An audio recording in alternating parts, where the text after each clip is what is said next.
ನಮಸ್ಕಾರ ಎಲ್ಲರಿಗೂ ಶುಭ ಸಂಜೆ. ಆ್ಯಶಸ್ ಕ್ರಿಕೆಟ್ ಸರಣಿಯ ಕ್ರೀಡಾ ಸುದ್ದಿಗಳಿಗೆ ಸ್ವಾಗತ. ಇಂದಿಗೆ ಆ್ಯಶಸ್ನ ಐದು ಟೆಸ್ಟ್ ಮ್ಯಾಚ್ ಸೀರೀಸ್ ಮುಗೀತು. ಈ ಸೀರೀಸ್ನ ಆಸ್ಟ್ರೇಲಿಯಾ 4-1 ವಿನ್ ಆಗಿ ಆ್ಯಶಸ್ನ ಅವರಲ್ಲೇ ಉಳಿಸ್ಕೊಂಡ್ರು ಟ್ರೋಫಿನ ಅಂತ ಹೇಳ್ಬೋದು.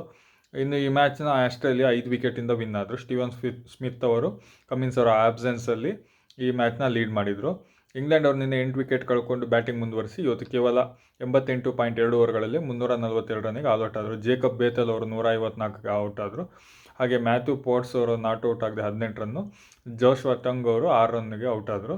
ಸ್ಟಾರ್ಕ್ ಅವರು 3, ಬೋಲ್ಯಾಂಡ್ ಅವರು 2, ವೆಬ್ಸ್ಟಾರ್ ಅವರು 3, ಹಾಗೆ ನೇಸರ್ ಅವರು 1 ವಿಕೆಟ್ ತಗೊಂಡ್ರು. ಹಾಗೆ ಜೇಸನ್ ಸ್ಮಿತ್ ಅವರು ರನ್ಔಟ್ ಆಗಿದ್ದರು. ಇನ್ನು ಈ ಚೇಸ್ನಿಂಗ್ ಬೆನ್ನತ್ತಿದ ಆಸ್ಟ್ರೇಲಿಯಾ ಕೇವಲ 31.2 ಓವರ್ಗಳಲ್ಲಿ 5 ವಿಕೆಟ್ ಕಳ್ಕೊಂಡು 161 ರನ್ಗಳ ಟಾರ್ಗೆಟನ್ನು ಭೇದಿಸಿತು ಅಂತ ಹೇಳ್ಬೋದು.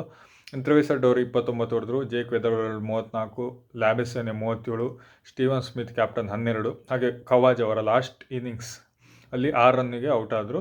ಹಾಗೆ ಕ್ಯಾರಿ ನಾಟ್ಔಟ್ ಆಗದೆ 16, ಕ್ಯಾಮರನ್ ಗ್ರೀನ್ ಔಟ್ ಆಗದೆ 22 ರನ್ ಹೊಡೆದ್ರು. ಇನ್ನು ಬೌಲಿಂಗಲ್ಲಿ ಟಂಗ್ ಅವರು 3, ಹಾಗೆ ವಿಲ್ ಜಾಕ್ಸ್ ಅವರು 1 ವಿಕೆಟ್ ತಗೊಂಡ್ರು. ಹಾಗೆ ಲ್ಯಾಬಿಸೆನೆ ಅವರು ರನ್ಔಟ್ ಕೂಡ ಆಗಿದ್ರು ಅಂತ ಹೇಳ್ಬೋದು. ಕೊನೆಯದಾಗಿ ಇದೊಂದು ಉತ್ತಮ ಸೀರೀಸ್ ಆಗಿತ್ತು ಅಂತ ಹೇಳ್ಬೋದು. ಆಸ್ಟ್ರೇಲಿಯಾ ಒಂದು ಉತ್ತಮ ಪ್ರದರ್ಶನ ತೋರಿತು ಅಂತ ಹೇಳ್ಬೋದು.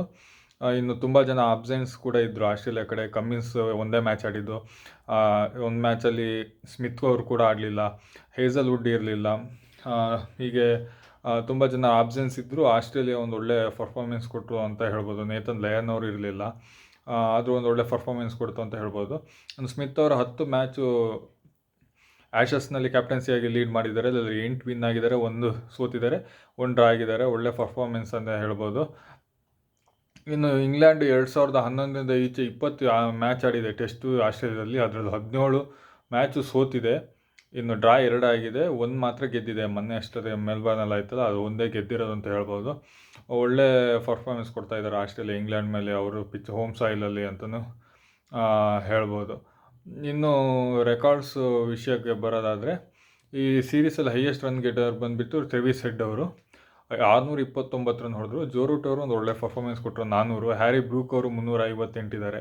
ಕ್ಯಾರಿ 323, ಸ್ಮಿತ್ ಅವರು 286 ರನ್ ಹೊಡೆದ್ರು. ಇನ್ನು ಮಿಚೆಲ್ ಸ್ಟಾರ್ಕ್ ಅವರು 156 ರನ್ ಹೊಡೆದಿದ್ರು ಬ್ಯಾಟಿಂಗ್ನಲ್ಲಿ. ಹಾಗೆ ಬೌಲಿಂಗ್ನಲ್ಲಿ ಅವರೇ ಹೈಯೆಸ್ಟ್ ವಿಕೆಟ್ ಟೇಕರ್ 31.